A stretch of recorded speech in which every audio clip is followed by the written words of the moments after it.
previously testified that Lake Poncet is or was one of the largest lakes in South Dakota. And large lakes create large waves, don't they? The larger They can, yes, I will agree with that. You can get... The bigger the lake, the more concern we ought to have with wave action causing erosion, right? That's exactly why Mr. Smith went through and spent that money for shoreline stabilization. But again, if that water level is down here, down in this range, that shoreline stabilization is essentially worthless. Because where you're going to have shoreline degradation with the shoreline is the lake bottom, that unprotected lake bottom. You're going to get erosion occurring out into the lake bottom sediments out here and not up in where this protected area is. And you can, under the right scenario, you can literally start to undercut this shoreline stabilization. And so you're better having that wave action is going to occur. You want it to be breaking onto a stabilized shoreline, not the lake bottom, where you're going to get this sediment stirred up and this erosion going on. Well, let's talk about that a little bit. The stabilization project, or stabilization diagram that you have Yes. there is from the Smith report. Yes, it is. It's their diagram on how that I believe should be done, because he talks about you can't have it too steep or too flat. It's how they should be installed. And you don't take exception to that being a good stabilization design? No, it's got a 3-to-1 slope. That's a reasonable shoreline stabilization. And that stabilization is really designed to protect the upland property, correct? Yeah, the property, the homeowners or the lake owner's property starts right here at this ordinary high water mark. So it starts essentially at the beginning of this stabilization. So the stabilization is not the public property. The stabilization is the private property shoreline. And so your testimony is that the flood control permit should be amended here to maintain water at higher levels so there isn't erosion in the beach area. Is that right? Yes. So There are consequences of stirring up that sediment, which I believe will be addressed later. well, one consequence of maintaining water at that higher level then would be to diminish or delete the beach area and have it covered with water, and then the shoreline would just start with the private property owner's riprap. Isn't that right? That's how my property was on Lake Madison. Yes, ma'am. So part of the reason for this flood control application or amendment is to see that those beach soils, the fines and so forth, are not rearranged by erosion. Are not eroded, so I lose this structure.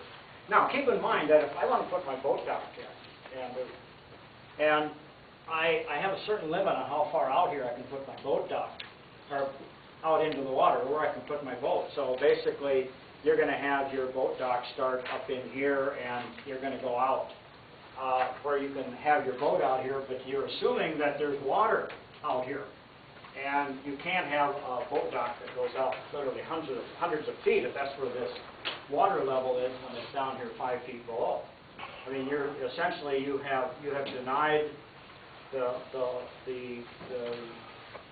lake owner the privilege of being able to use a dock and put it in the water. And maintaining water at higher levels would deny property owners the ability to use the beach. Isn't that correct? This isn't their beach. This is public out here. This is theirs up here. Ordinary high water mark, that's where their property starts. If this goes out 100 feet or so, that's public property out there. Yeah, I should have said that a And, little bit differently. It would deny people the ability to use that beach. It's not really beach, it's lake bottom. It's the ordinary high water mark. There's supposed to be water there. That's what the ordinary high water mark is. There should be water there. And so, I mean, so if we lower it another 3, 4, 5 feet, we could have even more beach. I mean, the understanding, people want a constant water level. They like a stable lake level. Because then you can count on, I can put my boat in. I can tie my boat up here. I can go out and I can water ski. I can fish off the end of my dock if I want. If the water out here is sufficiently deep. If you're down here 4 or 5 feet below, you've denied a lot of uses by doing that. Plus the issue of stirring up all that sediment. So you're not exactly sure how that ordinary high water mark is developed, are you? I read through how it was, and essentially, you want me to go? The ordinary high water mark for Lake Poncet was based pretty much on the hydrographs that they had at the time, was it 1973. They went back, and I haven't read it for a bit, so it's my understanding. They looked at some of the extremes of, you had way up, and they said, well, we probably won't count those, and then they had some extreme lows, they said, we'll get rid of those. Then they go back and look at sort of where the lake level normally sits about 50% of the time. And I believe in the establishment for ordinary high water mark for Lake Poncet, it was pretty much about the average lake level in 1972, what they used. Well,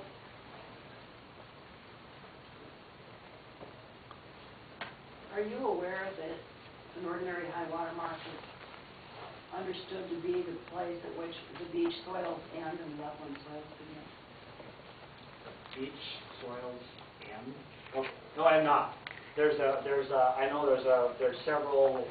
I think there are court cases where the state of South Dakota or Supreme Court had rulings, but I just basically used the documents that were used for the establishment of the Lake Poncet ordinary high water mark.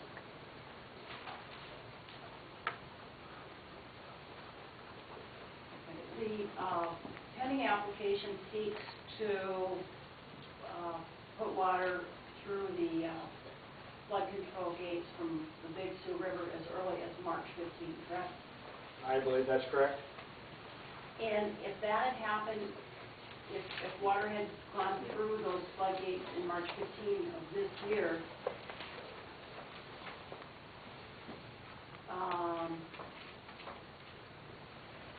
and it would have increased the water level to 16, it would have increased, could have increased the water level to 1650.5, couldn't it?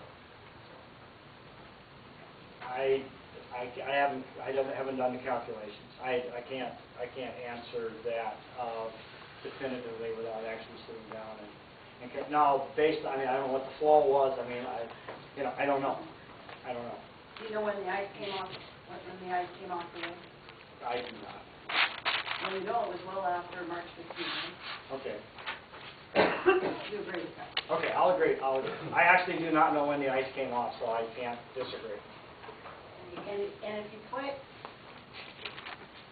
these flood flows into the lake, and you've still got ice cover on the lake, doesn't the ice have potential to cause damage? I believe that Mr. Smith said this in his report, and I agree, and that was that you can never protect from all type of hydrologic events. If you live on a lake, you're going to have